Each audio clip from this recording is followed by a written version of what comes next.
Hello, everyone. I'm your host, Chop. Welcome back to Prophecy Breakdown, where we dive deep into current events that touch on biblical prophecy. Today's topic is a hot-button issue, and I'm going to set the record straight once and for all. I know I'm supposed to save the big reveal for the end, but that won't work for this episode. So here goes.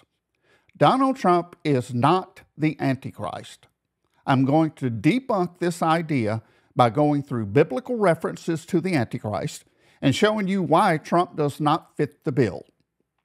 Before we get started, let me make clear that this is not a political channel, and it never will be. This channel is about biblical prophecy. There will be inevitable intersection between eschatology and politics, though, especially geopolitics. But our source here is the Bible, not political views, period.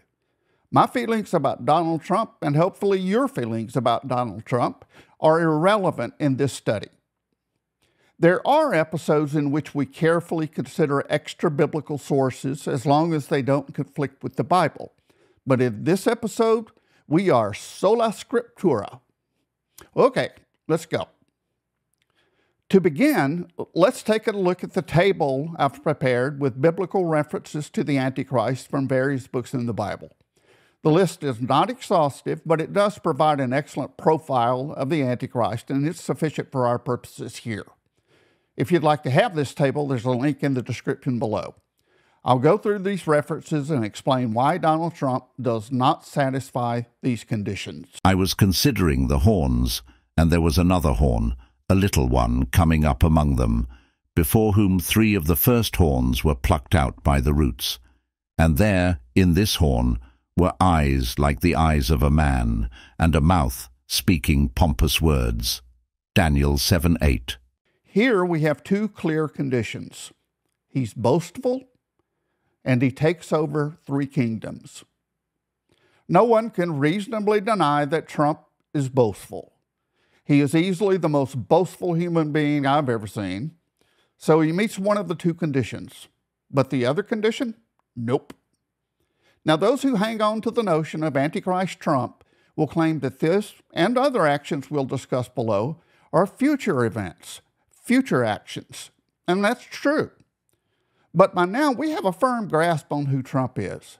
And for him to meet these conditions in the future would require him to become a totally different person than he has ever been, which is a silly notion.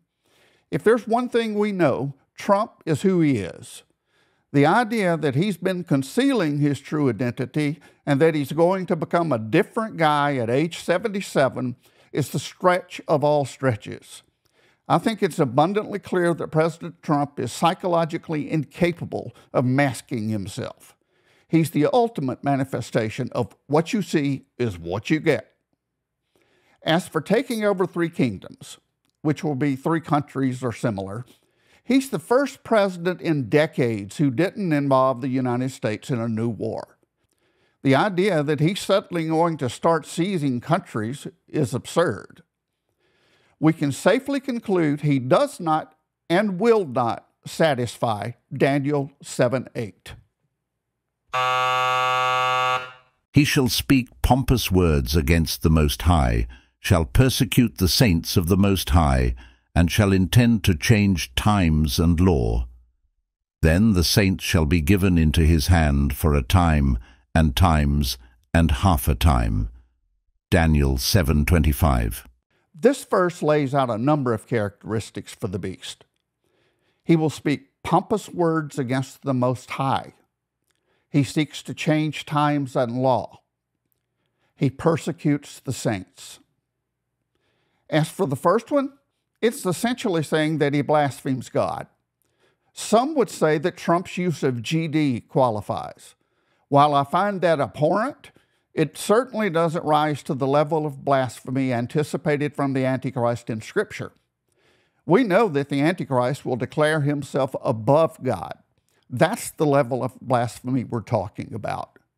There's nothing in the record to remotely qualify Trump for this in the past or indicate that he will do so in the future. The language about times and law is another one the Trump is Antichrist crowd will latch on to, since Trump definitely wants to change laws. They skim over the fact that every politician ever elected wants to change laws. Unfortunately for their viewpoint, Trump totally fails to meet the condition on wanting to change the times. The original language in Scripture identifies times as scheduled or appointed times, and many believe this predicts that Antichrist will attempt to cancel Jewish feasts and holidays, times which were appointed for the Jews by God. Finally, we have a total disqualifier in the fact that Antichrist will persecute the saints. This is the polar opposite of Trump's position with regard to both Christians and Jews, both of whom he has supported far more than any president since Reagan. He has embraced evangelicals and fought for their religious freedom. On the Jewish front, he moved the U.S. Embassy to Jerusalem, which had been mandated by law more than 20 years earlier and subsequently ignored by Clinton, Bush, and Obama. The idea that Trump has or will persecute the saints is a non-starter. Daniel 7:25 is a strike. Then he shall confirm a covenant with many for 1 week. But in the middle of the week he shall bring an end to sacrifice and offering. And on the wing of abominations shall be one who makes desolate, even until the consummation, which is determined, is poured out on the desolate. Daniel 9:27. Here we have one of the most critical prophetic verses in the entire Bible. It lays out two conditions. The Antichrist will make or confirm a 7-year covenant with many. If you follow prophecy, you know that this refers to the 7-year peace deal between Israel and other nations. I strongly believe the Arab Peace Initiative, aka the Grand Bargain being pushed right now by Saudi Arabia and the U.S., will be the foundation on which this false covenant will be built. I'll do an entire episode on this Grand Bargain soon, but for now, let's examine it in light of Donald Trump. It was the Trump administration, specifically Jared Kushner, who negotiated the Abraham Accords that normalized relations between Israel and several Arab nations. So the Trump is Antichrist crowd will definitely twist this into a fulfillment of Daniel 9:27. But it's the Antichrist who will step forward and put his seal of approval on the historic 7-year covenant with many, the final evolution of the Abraham Accords and the Grand Bargain. It's the Antichrist the media will fawn and slobber over, and it will not be Trump. The other element of Daniel 9:27 to be fulfilled is the abomination of desolation. Antichrist puts a stop to the Jewish sacrifices that will have resumed, and virtually all believe that this will involve the Antichrist entering the temple and declaring himself God. This will be followed by the construction of some sort of image of him that people will be required to worship. The Antichrist Trumpers will claim that his base already worships him. Sadly, I see some evidence of this among a certain portion of his fans, and I shake my head when I see pictures that at least imply a comparison between Trump and Christ. But even if this extreme fandom qualifies as worship, it's not the worship prophesied by Daniel. That worship will be mandatory for all. This is a fail. The chance of Trump implementing a requirement that everyone in the world worship him is ludicrous. Then there's the mark of the beast Antichrist will implement, likely some sort of biometric tattoo or implant in or on the right hand or forehead that will be required to buy, sell, or openly participate in society in any way. This is when Christians will be driven underground to try to form alliances in order to survive. Many of us will not survive. So be it. I'm ready to call Jesus Lord as the guillotine blade falls. But back to Trump. After all Trump has done for Israel, does anyone with functional critical thinking skills believe that he will finalize a 7-year treaty, then at 3.5 years, march up into the Jewish temple and declare himself God?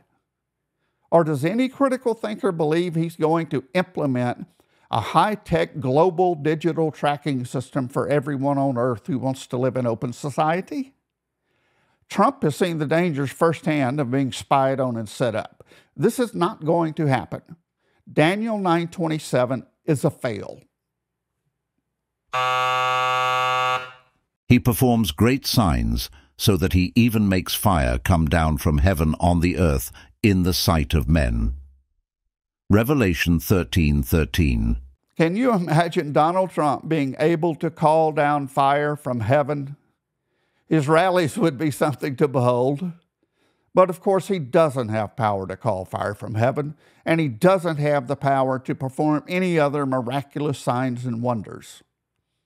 Truth, Donald Trump does not fulfill the requirements in even one of these verses, and the Antichrist must satisfy every single one of these conditions. Also remember that Trump has only been, and perhaps will be again, the president of one country. All Antichrist requirements are global. Trump is the antithesis of a globalist. Finally, I'm going to slip in a tease for an episode that's coming soon and say that there's a strong case to be made that the Antichrist will come from the Islamic world. Can you imagine Trump being a closet Muslim? We could go on for hours looking at Scripture and how Trump does not fit the bill, but we've done plenty to reach a conclusion. Donald J. Trump is not the Antichrist.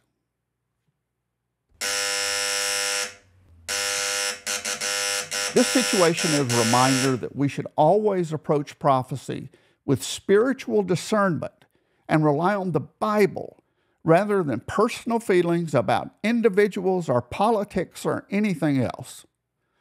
Thank you so much for watching. If you enjoyed this video, please give it a like and share it with your friends. And don't forget to subscribe and hit the bell icon so you won't miss any of our future videos.